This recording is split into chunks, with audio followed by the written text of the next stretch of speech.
नमस्कार आप सभी को ऑन माय चैनल एक्सप्लोर इति। आज हम जानेंगे कि पेट्रोल और डीजल के प्राइस आसमान को छू रहे हैं। ऐसा क्यों हुआ और इसमें गवर्नमेंट का क्या रोल है और इससे आम लोगों को क्या प्रॉब्लम फेस करनी पड़ रही है।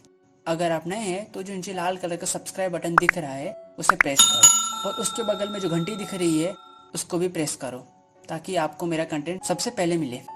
अभी देखा जाए अब पेट्रोल ने भी सेंचुरी मार ली है कई स्टेट्स में, और जिस रफ्तार से ये बढ़ रहा है उसके मुताबिक ये कुछ ही दिनों में डबल सेंचुरी मार देगा।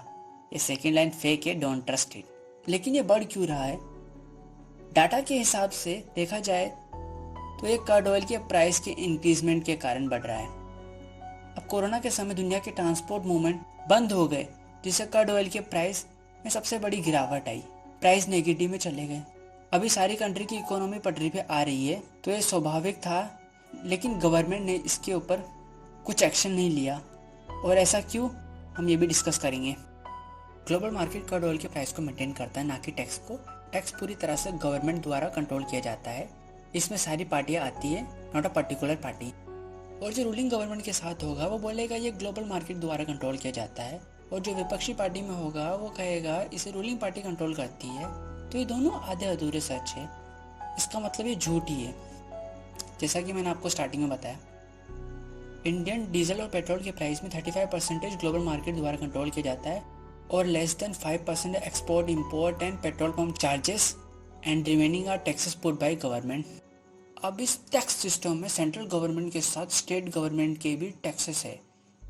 तो जितना सेंट्रल गवर्नमेंट की जिम्मेदारी है उतनी स्टेट गवर्नमेंट की भी जिम्मेदारी है। पेट्रोल के प्राइस और डीजल के प्राइस में इंक्रीजमेंट में वो जो पार्टी इनके प्राइस को कम करना चाहती है तो वो अपने स्टेट में जो उन्होंने टैक्स लगाए उनको कम कर दो या हटा दो, लेकिन ऐसा वो करेंगे नहीं। बेटा तुमसे ना हो पाएगा। अब कुछ एजुकेटेड बट इलिटरेट बुद्धिजीवी बोलेंगे सेंट्रल गवर्नमेंट का टैक्स स्टेट गवर्नमेंट से ज़्यादा है।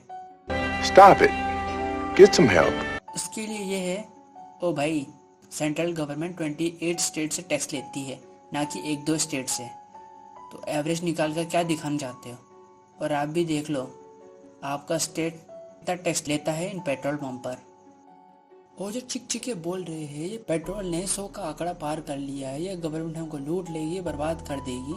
बताता हूँ, ये वही नल्ले हैं जो स्कूल के समय लड़कियाँ ताड़ते, जवानी में दारू पीते और बुढ़ापे में झूठ फैलाते।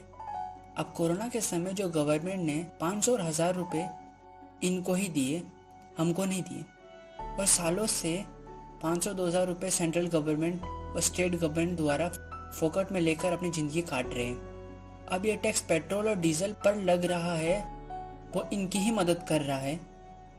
इतनी ही प्रॉब्लम है तो जो ये पैसे ले रहे हैं वो गवर्नमेंट को वापस कर दो, ऑटोमेटिकली पेट्रोल और डीजल के प्राइस डाउन हो जाएंगे। अब इसकी जगह अल्कोहल मतलब दारू होगा तो कंट्रोल नहीं होगा, लाइनें लगा लगा कर फिर भी खरीदेंगे।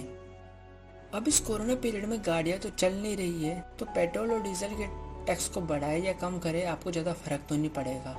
अब इस समय इकोनॉमी भी क्रैश हो रही थी और इन सबके घर चले, इसलिए पेट्रोल के प्राइस को कम नहीं किया गया। अब जो ये कॉम्प्लेक्स टैक्स सिस्टम है ये मनमोहन सिंह ने 2010 में पेट्रोल पर लागू किया, फिर 2014 में मोदी ने डीजल पर लागू किया। जो कांग्रेस पार्टी ने किया वही मोदी की सरकार कर रही है। तो इससे पता चलता है अगर मोदी गलत है तो सीधे इनडायरेक्टली कांग्रेस भी गलत थी। जो चीज़ें लिमिटेड होती है उनका प्राइस वक्त के साथ बढ़ता जाता है, और इनडायरेक्टली कहे तो यह डिमांड और सप्लाई का खेल है। डिमांड ज़्यादा होगी, सप्लाई कम होगी तो प्रोडक्ट का प्राइस बढ़ेगा, और सप्लाई ज़्यादा होगी, डिमांड कम होगी तो प्रोडक्ट का प्राइस डिक्रीज होगा। और हाँ, ये वीडियो ग्राउंड रियलिटी पे बेस्ड है, ना कि कोई फेक डाटा पर बेस्ड है। आपको ये वीडियो कैसी लगी नीचे कमेंट करो and subscribe my channel, like it and don't forget to share it. जय हिंद, जय भारत। जय हिंद, जय भारत।